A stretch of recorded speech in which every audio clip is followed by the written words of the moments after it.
அனைவருக்கும் வணக்கம். அதாவது ஒரு குறிப்பிட்ட வயசு வந்தோடனே அது ஆணாந்தஞ்சை பொண்ணாந்தஞ்சை, பொண்ணுக்கு விவரம் வந்துடுச்சு, பையனுக்கு விவரம் வந்துடுச்சு அப்படின்னு சொல்கிறாங்க. காமனாக யோசிக்க கற்றுக்கணும். காமனாக யோசிக்க ஒருத்தருக்கு ரொம்ப ஹெல்ப்பாக இருக்குது. பார்த்தா ஒரு சீனியர் கூட்டிகிட்டு போவாங்க ஒரு ஹெல்ப்புக்காக. அந்த ஹெல்ப்புங்க அவியிலும் கூட காசுக்கு வேலை செய்கிறாங்க.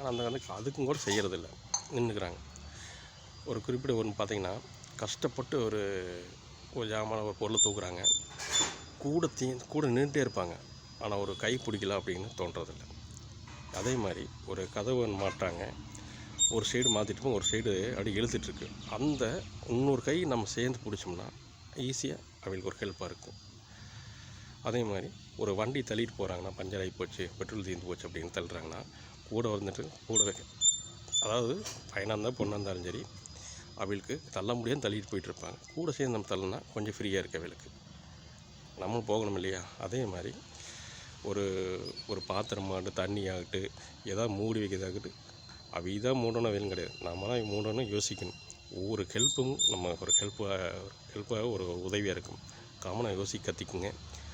முடிஞ்ச அளவுக்கு டெக்னீஷியன் யார் வந்தாலும், அவன் ஒருத்தர் வந்தாலும் சரி, அவள் ஏதாவது தூக்கி கொடுக்க முடியலன்னா தயவுசெய்து ஒரு ஹெல்ப் செஞ்சு அவளுக்கு ஏதாச்சும் பொருள் வேணும்னா எடுத்து கொடுங்க. டீ காய் தண்ணியெல்லாம் வச்சு கொடுங்க. ஒரு நல்ல விஷயம் நடக்கணும். காமனாக யோசிக்க கற்றுக்குங்க.